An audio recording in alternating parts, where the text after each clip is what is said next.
that will be my talk tonight. So first, hello. Nice to meet you.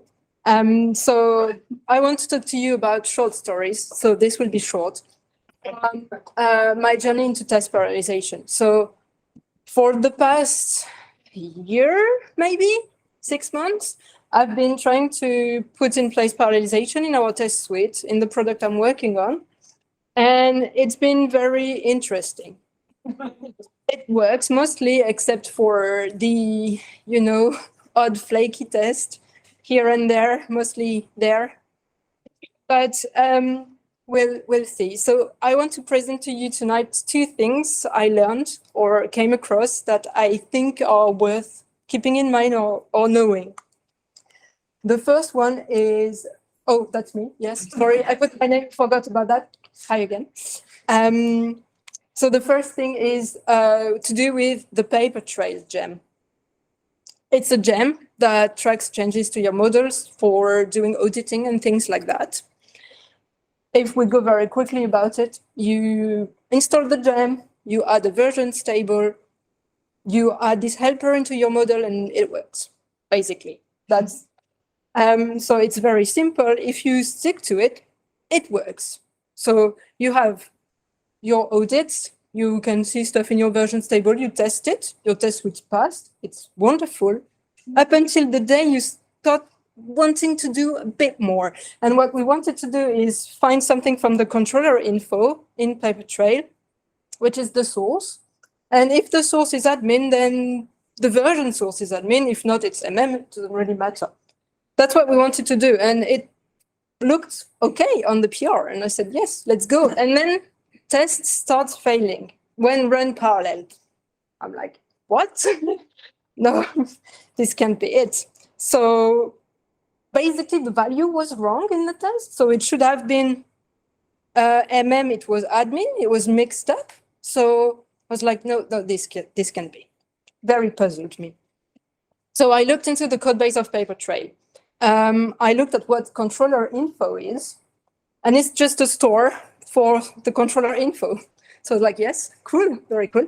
Let's see what store do. Store is a request store of a store. So it's just a store. Okay, so I'm like, yeah, sure, looks fine. It should probably not mixed up the data. And then I said, wait, request store. What's request store? It's another gem that is actually a request-specific storage gem, which means it's made to be in a global state. It's meant to be across processes, across threads for your whole app. And if you want to have an app, a Ruby app on a Puma server, you want your global to not be thread safe because you want all your Puma threads to access it. So that's what this gem is for. And that's why the tests were failing sometimes, because under a set of circumstances, then you have many processes trying to access global data. Of course, it was not, getting the right value at the right expected time, even if the test was transactional you name it, like a normal test.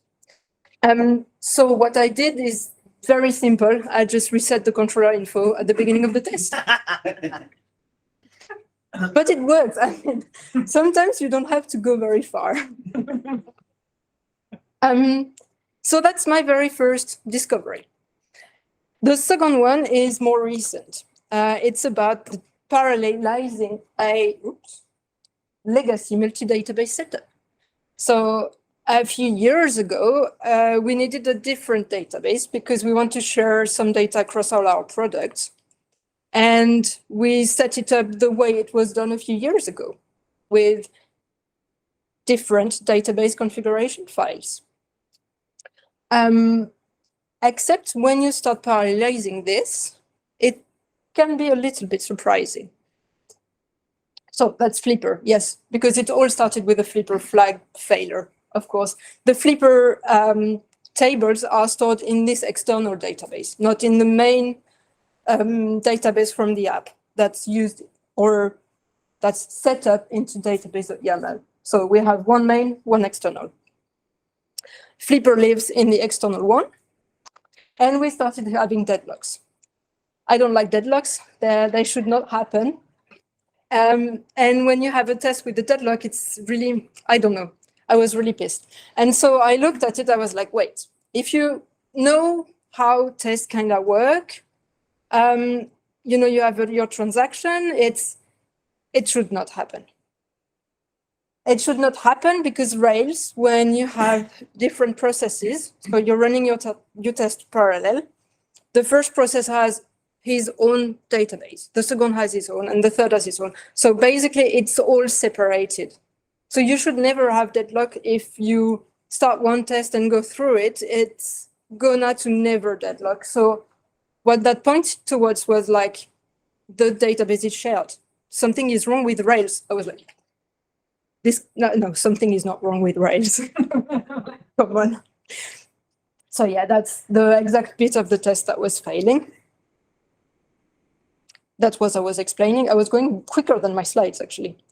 But yeah, so I had a look at MySQL when the tests were running. What happened is the shared external database is not getting duplicated, or if you want, there is only one shared database for all your processes. So obviously you get deadlocks. So I was looking at our other products who also use the shared test, and I was like, but man, they have shared test 1, shared test 2, shared test 3, so it works for them. Why are we different? How come? And actually, it's because we're the only one remaining who use the database setup that we use. If you use the new Rails 6 multi-database setup, so this one where you have your primary and your externals, and they're all defined in the database.yaml file, Rails is okay. It will create any number of database you want, and your processes will be safely disconnected from each other on the database side. So that's, yeah, my second bit of learning that I thought was quite interesting, and to me, at least unexpected, because I just expect Rails to work magically. Yeah, maybe I shouldn't. So that's it. Short and sweet, as I said.